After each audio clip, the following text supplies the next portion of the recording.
The crystal chandeliers at the Carlisle cast dancing shadows across white tablecloths that night, a setting for what should have been a simple family celebration. My youngest niece, Lily, had just won a regional piano competition, and my mom, Brenda, insisted we mark the occasion at the most expensive restaurant in Atlanta. I arrived a little early, smoothing down my simple navy dress as I watched luxury cars pull up to the valet. "There's my successful boy," Brenda announced, and my brother, Ryan, strode through the entrance. His Italian suit probably cost more than most people's monthly rent, and he knew it. Mom practically launched herself out of her seat to greet him, her diamond bracelet glinting. "We were just talking about your incredible penthouse, Ryan. Susan Davis, you remember my son owns that gorgeous property downtown?" Susan, Brenda's book club friend, nodded enthusiastically. My dad, Frank, gave me a brief smile from across the table before returning his attention to the wine list. My sister, Olivia, was already scrolling through her phone, barely acknowledging anyone. Ryan's wife, Jessica, adjusted her designer handbag on the back of her chair, offering a smile that didn't quite reach her eyes. "The view from the 32nd floor is absolutely breathtaking," Ryan said, settling into his seat with practiced ease. "We're thinking about Napa Valley for summer. Jessica found this amazing property right on the water." Brenda clasped her hands together like he'd just announced a Nobel Prize. "My son, the real estate mogul. Some people just have that natural business instinct, you know." Her eyes drifted toward me with thinly veiled disappointment. "Others are content with more modest achievements." The appetizers arrived, and I focused on my salad while conversations swirled around me. Olivia mentioned her promotion at the marketing firm, earning polite congratulations. Ryan discussed his latest investment opportunity, holding court like a seasoned performer. Brenda hung on his every word, occasionally glancing at Susan to ensure she was properly impressed. "And what about you, dear?" Susan asked, turning to me with genuine curiosity. "What do you do?" "I work in property management," I said simply. "Commercial and residential holdings." "Oh, how nice." Susan's tone suggested she found it decidedly unglamorous. "Like fixing leaky faucets." Ryan laughed, the sound sharp enough to cut glass. "Something like that. My baby sister likes to keep things low-key. Very blue-collar work ethic." "Someone has to do the unglamorous jobs," Brenda added, reaching for her wine glass. "Not everyone can be an entrepreneur like Ryan." She paused, looking at Susan. "He bought that penthouse outright when he was only 32 years old. Paid in full. Can you imagine?" Jessica's fork paused halfway to her mouth for a fraction of a second. I caught it because I'd been watching her carefully all evening. She recovered quickly, but that momentary hesitation told me everything I needed to know. "The market was different then," Ryan continued, warming to his favorite subject. "You had to have vision, see opportunities where others saw risk. That's what separates the winners from the," he waved his hand vaguely in my direction. "Well, from everyone else." Olivia snorted without looking up from her phone. Frank cleared his throat uncomfortably but said nothing. Lily, bless her, seemed more interested in her pasta than the adults' conversation. This was my family's dynamic, distilled to its essence. Ryan, the golden child, me, the invisible disappointment, and everyone else playing their assigned roles in a familiar drama. "I'm just saying it's important to set an example," Brenda pressed on, her voice rising slightly. She'd had 3 glasses of wine, and her filter was dissolving. "When I tell my friends about my children, I talk about Ryan's penthouse, Olivia's corner office. But what do I say about you? That you manage other people's properties? That you still rent an apartment in a midtown neighborhood I'm embarrassed to visit?" The table grew quiet. Even Olivia looked up from her phone. Susan suddenly became very interested in her dessert menu. Frank shifted in his seat, his discomfort evident, but he remained silent as always. "Mom," Olivia said weakly. "Come on, what?" "I'm just being honest." Brenda's face had that flushed quality that came with expensive wine and righteous certainty. Ryan owns a penthouse. Olivia, you have a career trajectory. But your sister here, what has she accomplished? She's 35 years old and has nothing to show for it. Ryan leaned back in his chair, swirling his scotch with satisfied amusement. Some people peak early. Others never really get started. It's not a criticism, just an observation. I work hard, I said quietly. I'm doing fine. Fine isn't good enough, Brenda shot back. Fine is what people say when they've given up. Look at your brother. He took risks, made bold moves. That penthouse didn't by itself. Actually, I said, setting down my fork with deliberate care. About that penthouse. Something in my tone made Ryan's smile falter. Jessica's hand tightened around her wineglass. The air pressure in the room seemed to shift, like the moment before a thunderstorm breaks. What about it? Brenda demanded. Are you going to make excuses about the housing market or student loans or some other reason why you couldn't achieve what your brother did? I reached into my purse and pulled up my phone, scrolling through my files with steady fingers. My heart was hammering against my ribs, but my hands remained perfectly still. 7 years of biting my tongue. 7 years of enduring these comparisons. 7 years of watching Ryan bask in glory that was never rightfully his. I'm going to tell you who actually owns that penthouse, I said. Because Ryan certainly doesn't. The color drained from my brother's face. Jessica looked like she wanted to sink through the floor. Brenda stared at me with confusion, which quickly gave way to anger at the interruption of her favorite narrative. What are you talking about? She snapped. Ryan bought that property. He showed us the papers. He showed you a lease agreement, I corrected, one that I drew up personally when he came to me 7 years ago, desperate because his startup had failed and he'd burned through his savings. He needed a place to live that would maintain his image, so I offered him one of my properties. Silence crashed over the table like a wave. Susan's mouth formed a small O of surprise. Frank's fork clattered against his plate. Olivia's phone lay forgotten on the tablecloth. One of your properties? Brenda repeated, her voice barely above a whisper. I turned my phone around, showing her the screen displaying the property deed. The penthouse at 1200 Lakefront Tower, 32nd floor. Purchased 8 years ago for cash after I sold my first commercial building. Ryan has been my tenant for the past 7 years, paying below market rent because he's family. That's not possible, Ryan said, but his voice lacked conviction. Sweat had begun to bead along his hairline. You're making this up. The monthly payment of $3,000 hits my account on the 1st of every month, I continued. Well, usually the 5th or 6th, because you're consistently late. Want me to pull up the bank statements? I brought copies just in case. Jessica closed her eyes. Ryan, tell me she's lying. I gave you a family discount, I said, keeping my tone conversational despite the adrenaline flooding my system. Market rate for that property is $5,500 minimum. I charged you $3,000 because Mom was always talking about how tough things were for you, how you were rebuilding after your business collapsed. Business collapsed? Brenda's voice cracked. Ryan, you said the startup was acquired. You said you made a fortune. Ryan's jaw worked soundlessly. His carefully constructed facade was crumbling in real time, and there was nowhere for him to hide.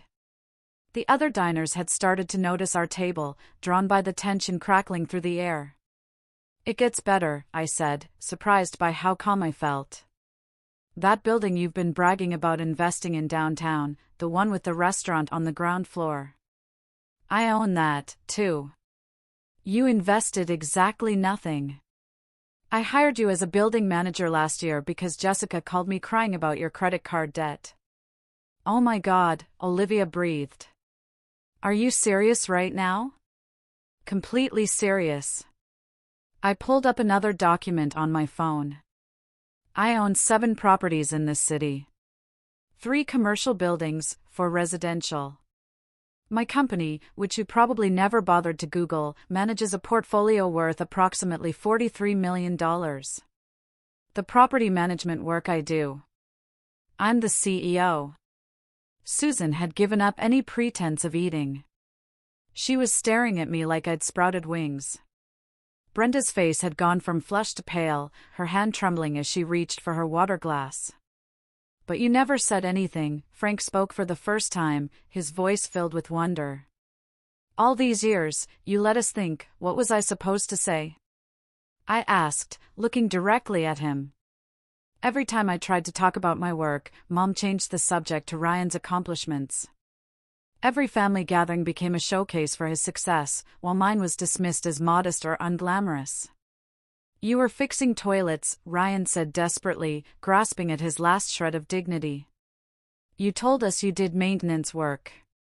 I said I handled property issues, which sometimes includes maintenance oversight. Did you assume that meant I personally wielded a plunger? That's on you. I turned back to Brenda. You ask what you're supposed to tell your friends about me? How about the truth? Your daughter owns the penthouse your son has been pretending is his. Your daughter gave him a job when he was drowning in debt. Your daughter has been supporting your family's illusion of his success for 7 years. Brenda's mouth opened and closed without sound. Her carefully constructed world was reassembling itself in real time, and she couldn't find words for the new reality taking shape. Why didn't you just correct us? Olivia asked. Why let it go on so long? Because I kept thinking it would stop, I admitted. I thought eventually someone would ask me about my actual work instead of assuming. I thought maybe Ryan would find his footing and tell the truth himself. I thought Mom might look at me with something other than disappointment. Ryan's hands were shaking now. You're humiliating me in front of everyone. I'm setting the record straight, I corrected. You've humiliated yourself by building your reputation on a lie. I'm just tired of being collateral damage. Jessica was crying silently, mascara tracking down her cheeks. All those parties, she whispered. All those times you bragged to our friends about owning it. They're going to find out. They probably already suspect, I said, not without sympathy. Most successful people can spot a fraud pretty quickly. They were just too polite to say anything. The waiter approached nervously, sensing the tension but committed to his duties. Is everything all right with your meals? Everything's perfect, I said, offering him a smile. Could we get the check, please? I'll split it, the waiter began, but I cut him off. Put it on my card. I handed him my Black American Express, the one reserved for my highest-earning clients. The whole table. Brenda's fingers traced the edge of her napkin, creating small pleats in the fabric. How long have you known? She asked, her voice barely audible above the restaurant's ambient noise. About his situation. From the beginning, I replied. Ryan called me 8 years ago, 3 months after his startup went under. He'd burned through $200,000 in investor money and had creditors calling daily. He asked if I knew anyone who might rent to him despite his credit score. Ryan's face had gone gray. Jessica wasn't even trying to hide her tears anymore, her mascara creating dark rivulets down her carefully made-up face. Other diners were definitely watching now, a few even holding up phones, though hopefully not recording. I just closed on the penthouse, I continued. Bought it as an investment property with cash from selling my first commercial building. The timing seemed fortunate, so I offered him below-market rent with flexible terms. Family helping family, right? But you let him tell everyone he owned it, Olivia said, her voice carrying an edge I couldn't quite identify. Why would you do that? I didn't let him do anything. Ryan made that choice himself. I looked at my brother, who seemed to be studying the tablecloth with intense concentration. I assumed he'd correct the misunderstanding when it came up. Then weeks passed, then months. By the time I realized he was actively claiming ownership, the lie had taken root. You could have said something, Brenda insisted, though her voice lacked its earlier conviction. You could have told us the truth. Could I? I asked. Really think about that, Mom. Every time I tried to talk about my work, you changed the subject. Every family gathering became a referendum on why I wasn't more like Ryan. Would you have believed me if I'd said I owned 7 properties? Or would you have assumed I was lying to compete with your golden boy? The question hung in the air, unanswered, because we all knew the truth. Brenda would have dismissed my claims as jealousy or delusion. She built her identity around Ryan's success so thoroughly that facts contradicting that narrative couldn't penetrate. The worst part wasn't even the lying, I said, surprised by the emotion creeping into my voice. It was watching him accept credit for something I'd worked years to achieve. Do you know how many 18-hour days I put in to save the down payment for that penthouse? How many properties I renovated myself because I couldn't afford contractors? Frank's face had crumpled completely. We never asked. All those years, we never once asked about your life. No, I agreed. You assumed. You saw that I drove an older car and lived in a modest apartment and wore simple clothes, and you filled in the rest of the story yourselves. It never occurred to any of you that I might be making different choices, prioritizing different things. Different like what? Brenda asked, genuine confusion in her voice. Like reinvesting profits instead of spending them on status symbols. Like building equity rather than leasing luxury cars. Like growing a business instead of maintaining an image. I gestured toward Ryan. Your son has been living paycheck to paycheck for 7 years, one emergency away from financial collapse. But he looked successful, so you assumed he was. Jessica's sob was audible. We're drowning, she whispered. Credit cards maxed out, personal loan payments we can barely make. Every month is a crisis. Why didn't you ask me for help? I directed the question at Ryan, who finally looked up from the tablecloth. Real help, not just below market rent. Why keep up the charade? Because asking for help meant admitting I failed, he said, his voice hollow. And I couldn't do that. Not to you, not to them, not to anyone. So instead, you let everyone believe you were successful while mocking me for being a failure. That was your solution. He had no answer for that. The waiter returned with my credit card, clearly eager to escape the increasingly uncomfortable situation. I signed the receipt with mechanical precision, adding a 40% tip because none of this was his fault. I have copies of every rent payment you've made, I told Ryan. Every late notice I sent when you couldn't pay on time. Every text message where you promised the money was coming. I've kept detailed records because that's what property managers do. Are you going to show them to everyone? Jessica asked, her voice thick with tears. Destroy whatever reputation he has left? I'm not interested in destroying anything, I said. I'm interested in the truth finally being acknowledged. Ryan destroyed his own reputation by building it on lies. Brenda was crying now, too. Quiet tears that she didn't bother wiping away. I don't understand, she said. If you're so successful, why didn't you tell us? Why live the way you do? Because this is how I want to live, Mom. My apartment is comfortable and convenient.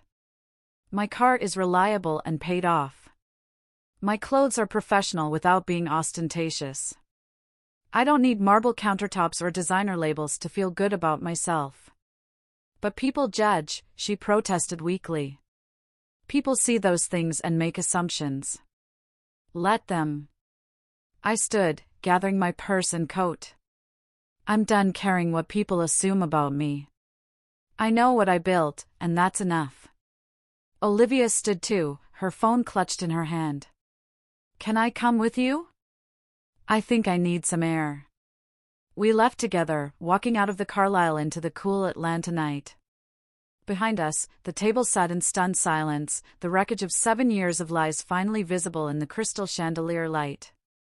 "That was incredible," Olivia said once we reached the street. "Absolutely nuclear." "It was necessary," I corrected. "I should have done it years ago." "Why didn't you?" I considered the question as we walked toward the parking garage. Partly because I kept hoping someone would see me without me having to demand it. Partly because exposing Ryan felt cruel, and partly because I didn't think it would matter. I thought their opinion of me was set in stone. And now I realize their opinion doesn't determine my worth. It took me too long to figure that out, but better late than never. We reached my car, a 5-year-old sedan that ran perfectly and drew zero attention. Olivia looked at it with new eyes.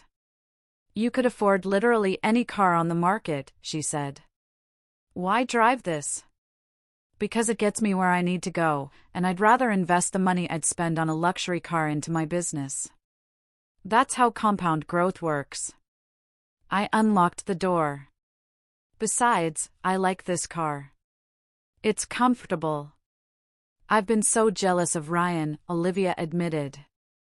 "His penthouse, his lifestyle, his apparent success. I've made career decisions based on competing with something that didn't even exist." "What kind of decisions?" "Taking that promotion when I wasn't ready, working 80-hour weeks to prove myself. Buying things I couldn't afford to look successful," she laughed bitterly. "All to measure up to a lie."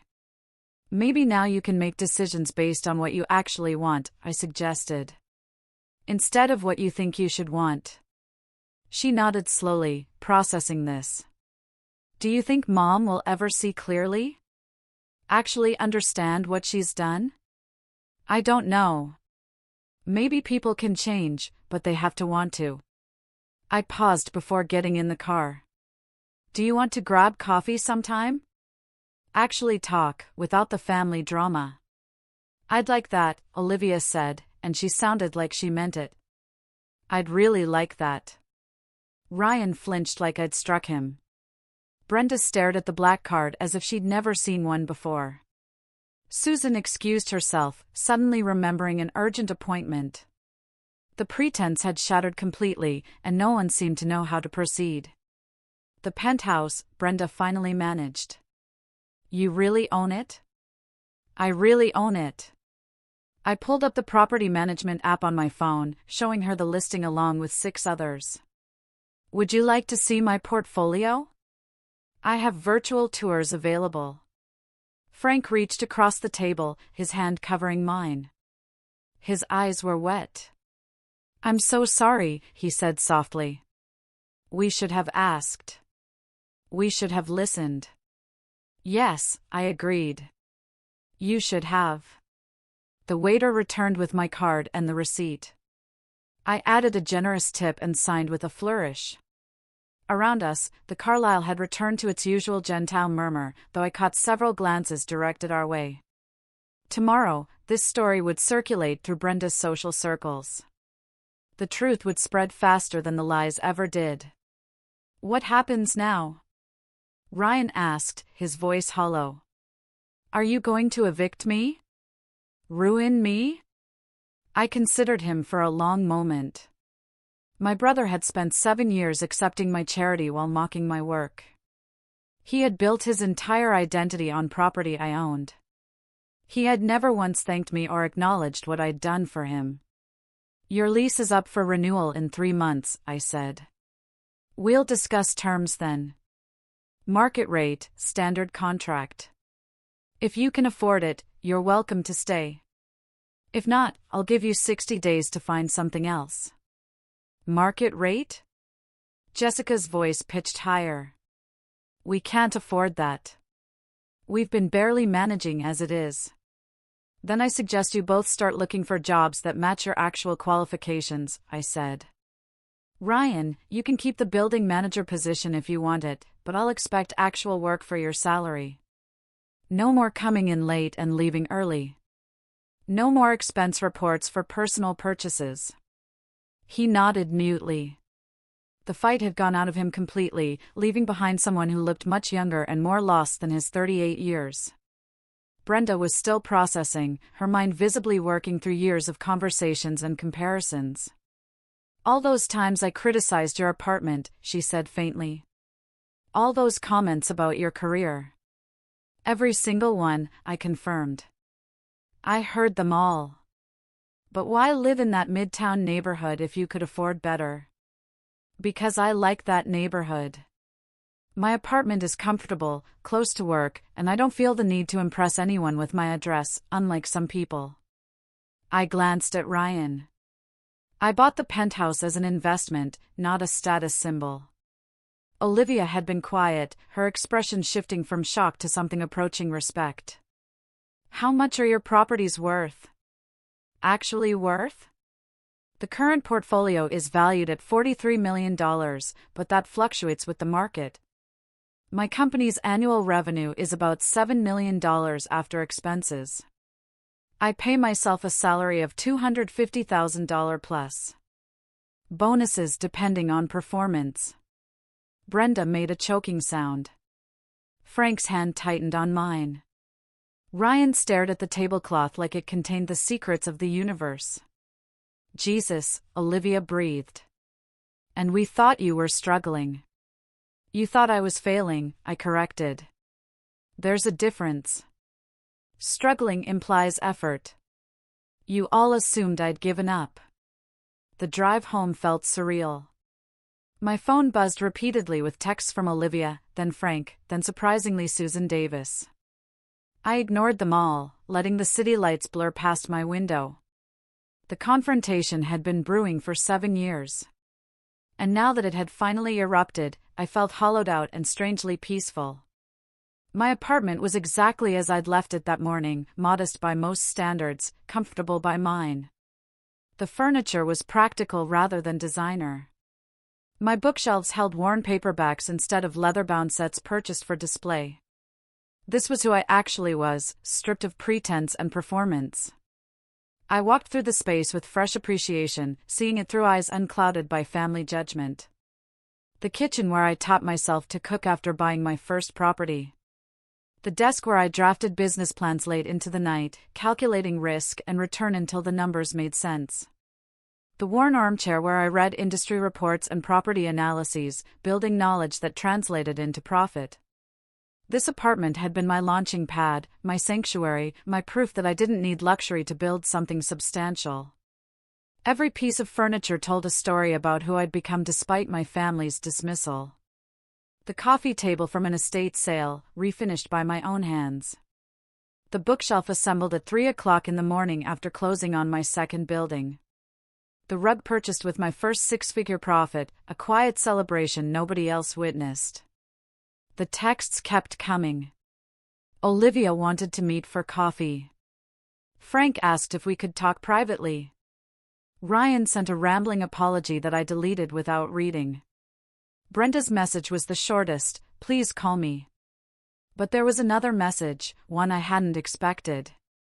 From Susan Davis, "I owe you an apology for my assumptions. Would love to discuss investment opportunities when you have time. Your success is genuinely inspiring." Then another from someone I didn't immediately recognize, Denise Miller, one of Brenda's other book club friends. "Your mother talked about tonight. I've been looking for a property manager for my rental portfolio. Could we meet?" Word was spreading faster than I'd anticipated. The revelation at dinner was becoming currency in Brenda's social circle, transforming from humiliation into opportunity. These women who dismissed me as Ryan's unsuccessful sister were suddenly interested in what I'd actually built. My phone buzzed again. This time, my business partner, Sarah, who managed the commercial properties while I focused on residential, just got 3 inquiries from high-net-worth individuals asking about our services. "What happened tonight?" I typed back quickly, "Long story. Let's discuss tomorrow." Her response came immediately, "Whatever you did, do it more often. These are serious clients." The irony wasn't lost on me. Years of quiet competence had earned steady business growth. One dramatic family confrontation had generated more interest in 12 hours than the previous 12 months. People were fascinated by the story, drawn to the narrative of hidden success and family betrayal. Part of me resented that it took theater to get attention, but the practical side recognized an opportunity. These inquiries could translate into substantial business growth if handled correctly. My personal humiliation was becoming professional advantage. And I wasn't above capitalizing on that. I didn't call Brenda. Instead, I poured myself a glass of wine and stood by my window, looking out over the neighborhood Mom found so embarrassing. The deli on the corner where the owner knew my order. The park where I ran every morning. The coffee shop with a broken awning and the best espresso in the city. This was my life, built through careful planning and hard work. I bought my first property at 26, a duplex that needed extensive renovation. I'd done much of the work myself, learning plumbing and electrical along the way. While Ryan was burning through investor money on his failed startup, I was slowly acquiring buildings and learning the business inside and out. My phone rang. Frank's number. I almost declined, then answered on the fourth ring. "Hi," I said simply. "Can I come over?" His voice was gentle. Careful. "I won't stay long. I just need to see you." 20 minutes later, he stood in my doorway holding a bag from my favorite bakery. We sat at my small kitchen table, the same one I'd bought at a garage sale 9 years ago, and ate chocolate croissants in silence for a while. "I failed you," he finally said. "As a father, I completely failed you." "You were never as bad as Mom," I offered. "You didn't actively criticize me." "That's not good enough. I should have defended you. I should have asked about your life instead of assuming. I should have been proud of you." The words hit harder than I expected. I'd convinced myself I didn't need their pride, that their opinions didn't matter. But hearing my father's voice crack as he acknowledged his failure made something inside me crack, too. "Why did you let it happen?" I asked. "All those years of watching Mom tear me down while building Ryan up. You just sat there." He was quiet for a long moment, his weathered hands wrapped around his coffee mug. "Your mother and I, we didn't have much growing up. She especially. When Ryan started his business, when he seemed to be succeeding, she saw all the things she'd never had. The status, the recognition. She wanted that for him so badly. And what about what I had actually achieved? That didn't matter? She couldn't see it. You were so quiet about everything, never bragging or showing off. Ryan was loud, flashy. She thought that's what success looked like." He met my eyes. "I knew better. I saw how hard you worked, how carefully you planned. But I didn't speak up. And that's on me." We talked until midnight, the longest conversation we'd had in years. He asked about my properties, my business model, my plans for expansion. He listened like he was hearing me for the first time, and maybe he was. The next 3 months were complicated. Brenda called repeatedly, her messages shifting from defensive to apologetic to angry and back again. Ryan moved out of the penthouse 2 weeks before his lease ended, finding a modest apartment in the outskirts of Raleigh that fit his actual budget. Jessica filed for divorce, tired of living a lie. The business inquiries kept coming. Susan Davis became my first new client, bringing her investment portfolio and introducing me to 3 other women from the country club. Denise Miller signed a management contract for her 5 rental properties. Someone named Linda Hayes wanted advice on purchasing commercial real estate. Within 6 weeks, I'd taken on 7 new high-value clients, all connected to Brenda's social circle. The story of the dinner had spread with remarkable efficiency, transformed in the telling into something almost mythological. Some versions had me owning 20 properties. Others claimed Ryan had been living rent-free. A few insisted I'd bought the entire building. I didn't correct the embellishments. Let people imagine what they wanted. The core truth was impressive enough, and the exaggerations only enhanced my reputation. My phone rang constantly with consultation requests, property inquiries, investment advice questions. Sarah had to hire 2 assistants just to manage the scheduling. "This is insane," she said during one of our weekly meetings.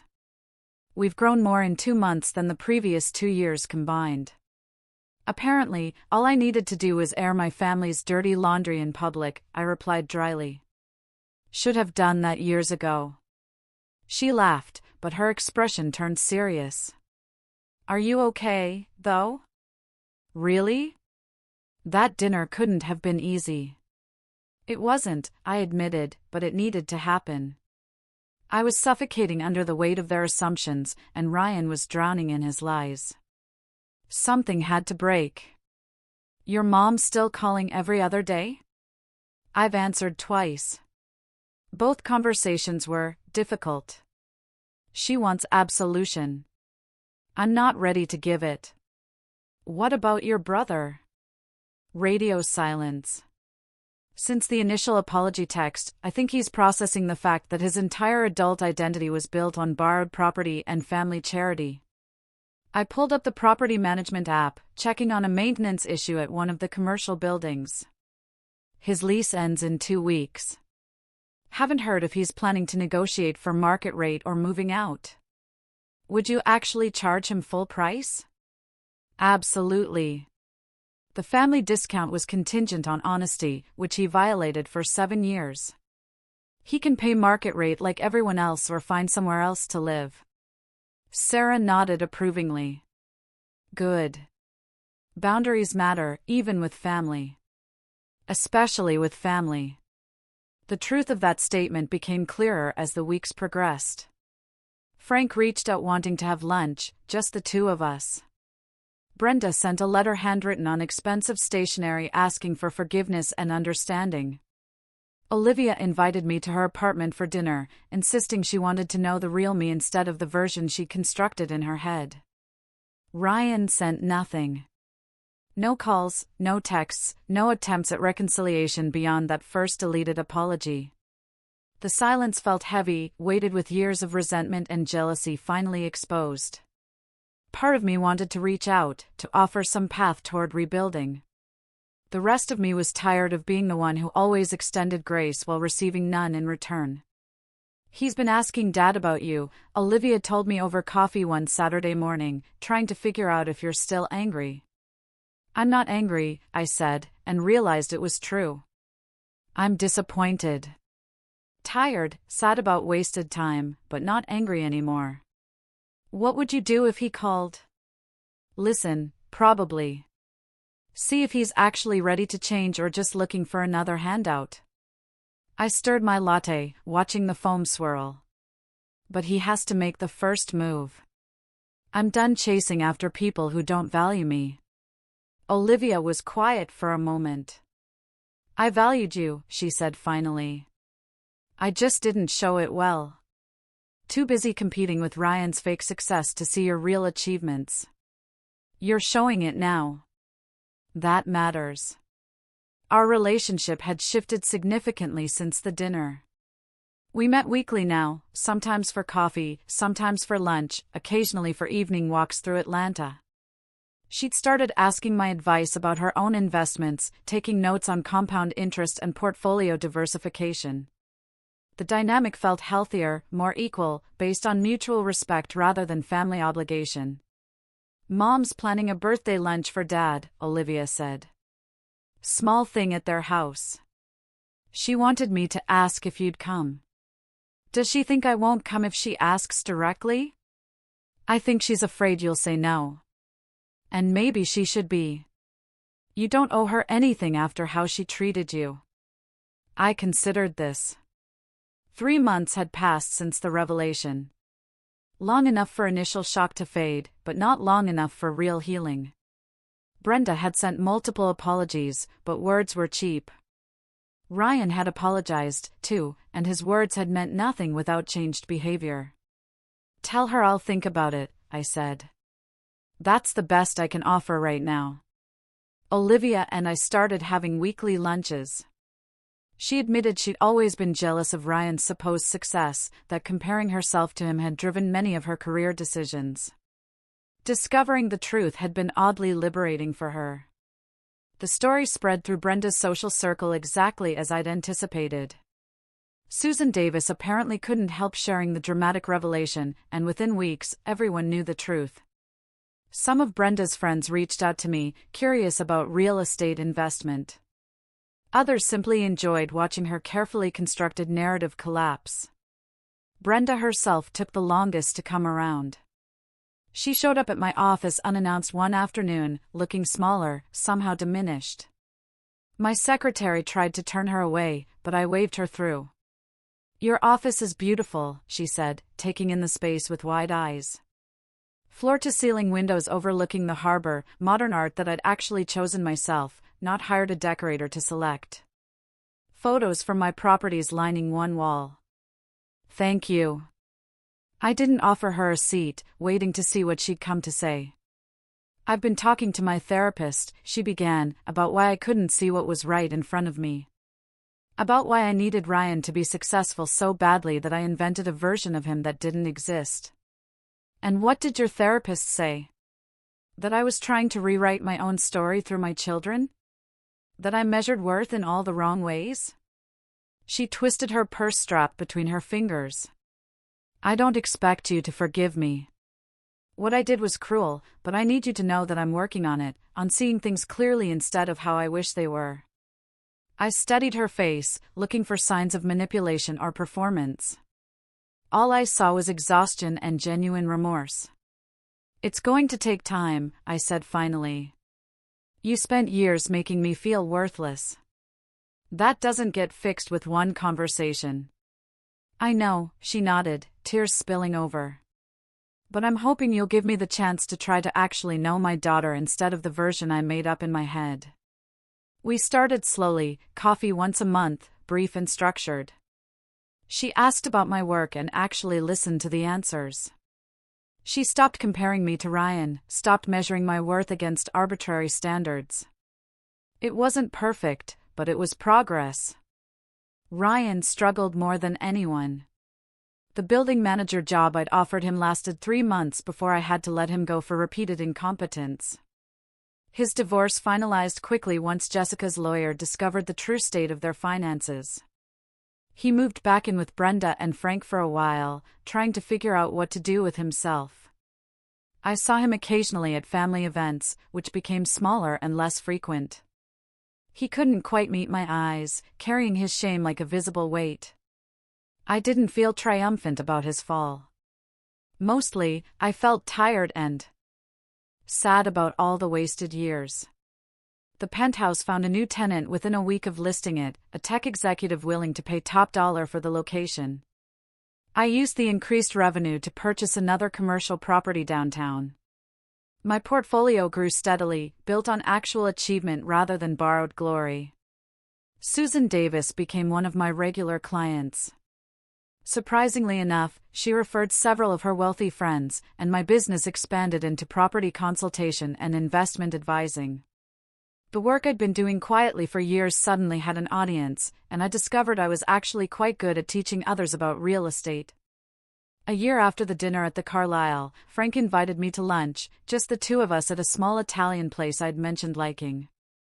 He asked detailed questions about my latest acquisition, a historic building I was converting into luxury apartments.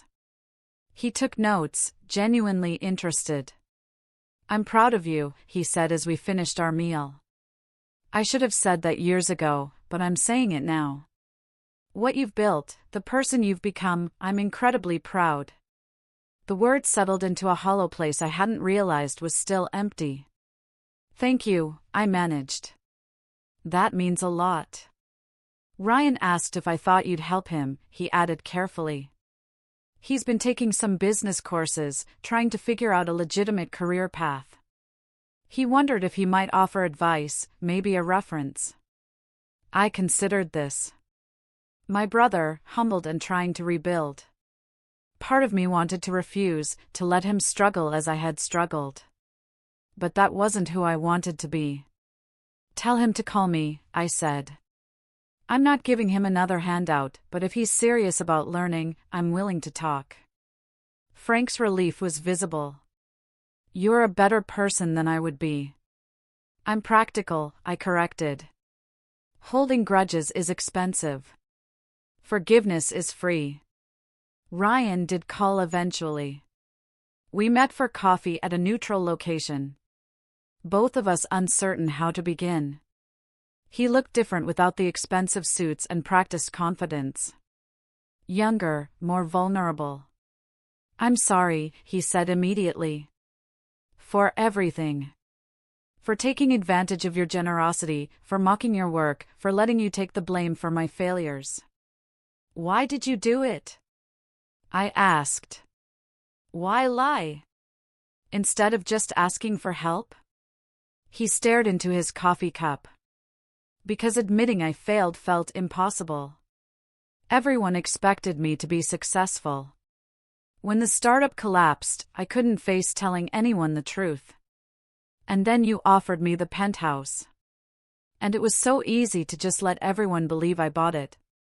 It wasn't easy for me, I pointed out. Watching you accept credit for my work, listening to Mom compare us constantly. I know. I was selfish and stupid and scared. He met my eyes finally. I don't expect you to forgive me or help me. I just needed you to hear me say it. You deserved better than how I treated you. We talked for 2 hours. He told me about the business courses he was taking, the entry-level job he'd found at a property management firm across town. He wasn't asking for favors or connections, just trying to rebuild his life on honest foundations. I didn't offer him a job or special treatment, but I did share some advice about the industry, some contacts who might be hiring, some resources that had helped me when I was starting out. He took notes with shaking hands, grateful for even these small offerings. Months passed, seasons changed, my business continued growing, my reputation solidifying in the industry. I bought an 8th property, then a 9th. I hired more staff, expanded my services, built something real and lasting. Brenda and I reached a careful peace. She would never be the mother I'd wanted, the one who'd seen my worth from the beginning. But she was trying, and I was learning to accept that growth mattered more than perfection. Olivia thrived after her promotion, finding satisfaction in her work instead of using it to compete with siblings. We became genuinely close, the relationship deepening once the pressure of comparison lifted. Ryan slowly rebuilt his life. He moved into his own apartment, kept his job, started dating someone who knew the truth about his past. We weren't close, might never be close, but the hostility faded into something more neutral. Frank and I had dinner every month, just the two of us. He asked about my life, shared his own thoughts, built the relationship we should have had all along. These conversations became precious to me, proof that change was possible even late in the game. The penthouse still stood on the 32nd floor of 1200 Lakefront Tower, housing its new tenant and generating steady income. Sometimes I drove past the building, remembering 7 years of silence and the dinner that finally broke it. People asked if I regretted waiting so long to tell the truth. The answer was complicated. Those years had taught me resilience, self-reliance, and the difference between actual worth and perceived value. They'd shown me who my family really was when the masks came off. They'd given me the strength to build something real instead of something merely impressive. But yes, part of me wished I'd spoken up sooner. Wished I'd demanded recognition instead of waiting for it to be offered.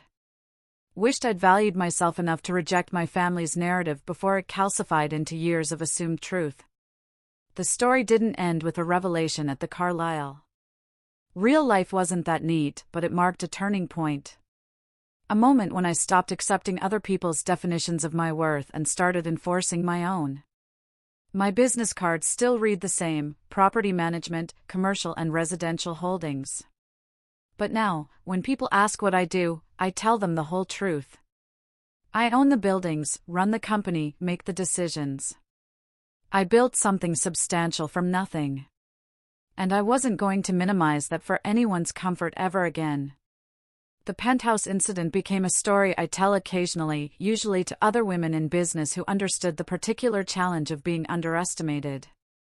They'd laugh at the moment of revelation, nodding knowingly at years of quiet achievement, recognizing themselves in the struggle for recognition. And sometimes, late at night in my modest apartment, I'd pull up the property management app and look at my portfolio. 9 buildings now, millions in value, all built through careful planning and hard work. No lies, no performance, no borrowed glory. Have you ever had a moment where the truth finally set you free?